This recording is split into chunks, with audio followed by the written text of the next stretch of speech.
What's going on, Sky fans? Welcome to another episode of Chicago Sky Central, your number one place for everything Chicago Sky related. And we have a post-game show to get into. The Chicago Sky face the Seattle Storm. We're going to talk about it right after this. Welcome to Chicago Sky Central, and here's your host, Haize.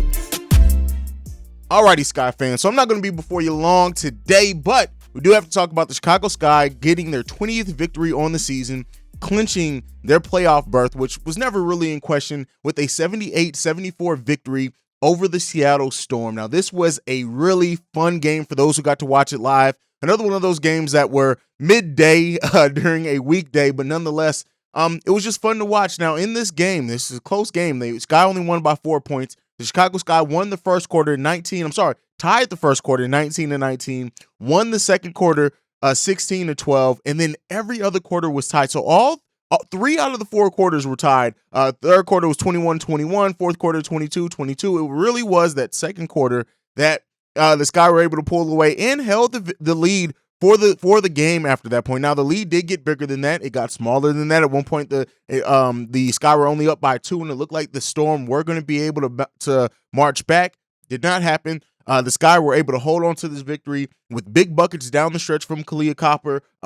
Candace Parker hit a couple of big buckets as well. Meesseman, who just in the second half balled out in this game. Quigley was the most consistent player. She shot 6 for 10, 3 for 5 from three-point range for 18 points, leading the Chicago Sky in scoring. But this game was really a game about Breanna Stewart, just almost unguardable during stretches of this game. Like, let me be clear here. There were times in this game where Breanna Stewart looked like the best player on the court handily, using her length, using her athleticism, using her just skills. 9 for 17 from Breanna Stewart in this game, 3 for 5 from three-point range. She led all scorers in this game with 24 points, plus minus of +2 in this game. And scoring-wise, Breanna Stewart just, like I said, there were times, I'm not going to lie to you, I thought the Sky were going to lose this game, and if they would have lost this game, it was because Breanna Stewart was playing like the best player on the court for large stretches of this game. It looked like the Sky just could not handle her. They could not stop her at times. There were times where she was guarded well, but she just used her length to get around players, get creative layups down the lane. She was all over the court. She did have 3 turnovers, but I do want to acknowledge, yes, this is a Chicago Sky podcast and a show, but I got to acknowledge how Breanna Stewart played in this game. It was just a really good game from Breanna Stewart overall.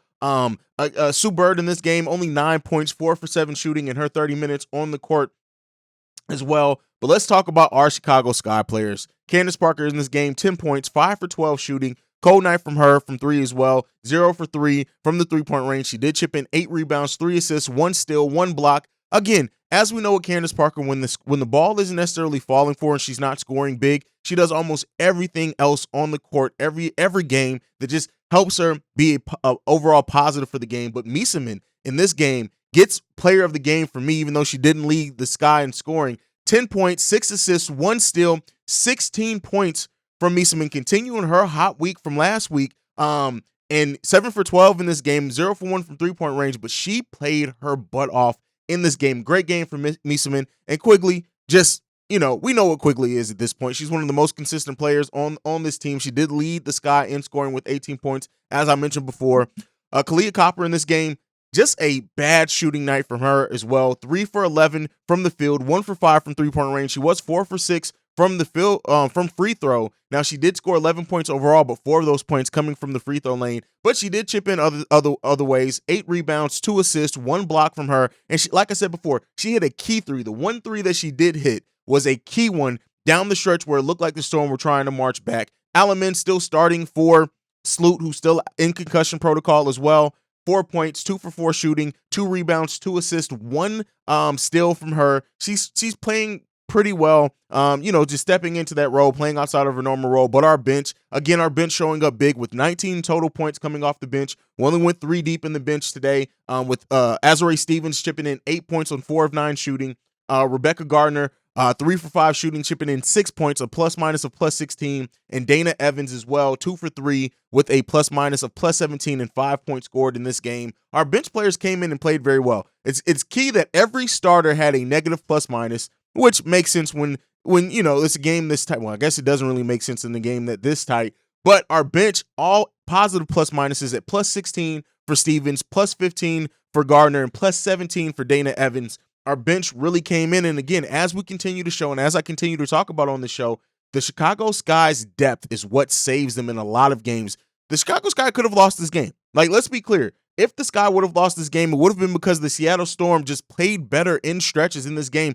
Not going to lie, there were absolute, while the Sky did pull out the victory and they're able to make stops and big buckets when needed, there are times in this game where they couldn't do it. The Seattle Storm just looked like a better team during times of this game. Now, let's not act like the Seattle Storm or anything to shake your heads at. They, I think, were third in the power rankings this season. They're 17-9 now on the season after this game, and they're a really good team as well. But I love the way that our team was able to come in this game, still pull it out, play tough when needed.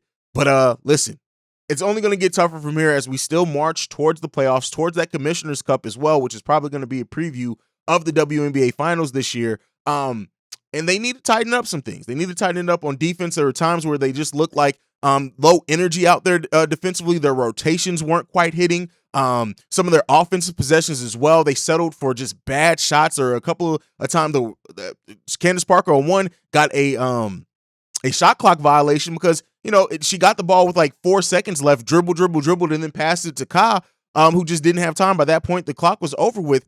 So do the Sky play perfect all the time? No, but a mark and a sign of a championship team is when you're able to still get the victories in games that it maybe looked like you shouldn't have won, and that's what the Sky did in this game. Like I said, overall, I love the fact that the Sky were able to win. I love the contributions from Meesseman and how she was able to play, and our bench as well, and always our depth. But this type of effort is not going to get by a lot of teams, and not every night in the WNBA, and we need to see the Sky tighten it up a little bit. They've had a couple of games in a row where there's bad third quarters as well. Now, they are on a winning streak. Let me be clear here. The Chicago Sky are on a winning streak, but that winning streak is not going to continue if the Sky can keep playing like this and just don't look as dominant. I just really want to see the Sky tighten up a little bit, especially as we gear here towards the last part of the season with only a handful of games left.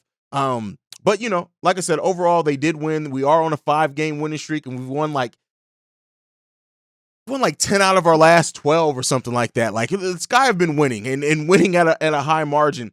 Next up on Friday, we do have a game against the Dallas Wings. Then we have 2 games, a home and home, against the New York Liberty next week. That's still this week. Saturday this week and Friday next week. We have a long stretch between games after Saturday of this week.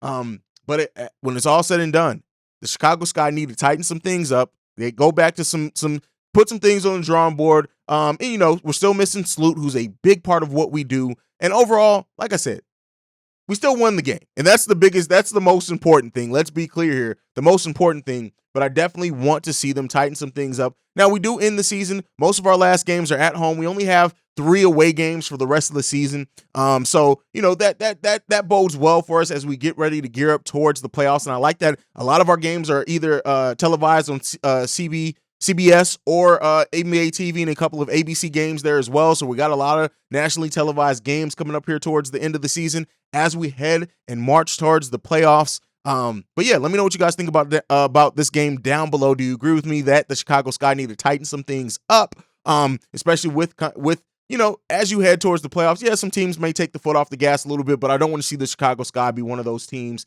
and possibly set themselves up badly going into the playoffs. But that's my thoughts on it. Thank you for joining me on Chicago Sky Central. If you want to follow the show, you can do so at brain fart.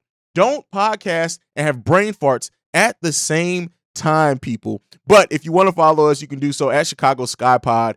If you want to send us any feedback, questions, comments, concerns, you can do so at ChicagoSkyCentral@gmail.com. And lastly, if you want to leave us a text and our voicemail, you can do so at 773-270-2799. We appreciate you guys for all the love and support as we continue to grow this platform. And I appreciate it. Let me know also down below some things that you'd like to see added. If you're on the podcast side, please send us emails as well. Thank you so much for tuning in to Chicago Sky Central. I'm Haize. I love you guys. Peace, y'all. This has been a presentation of the Break Media.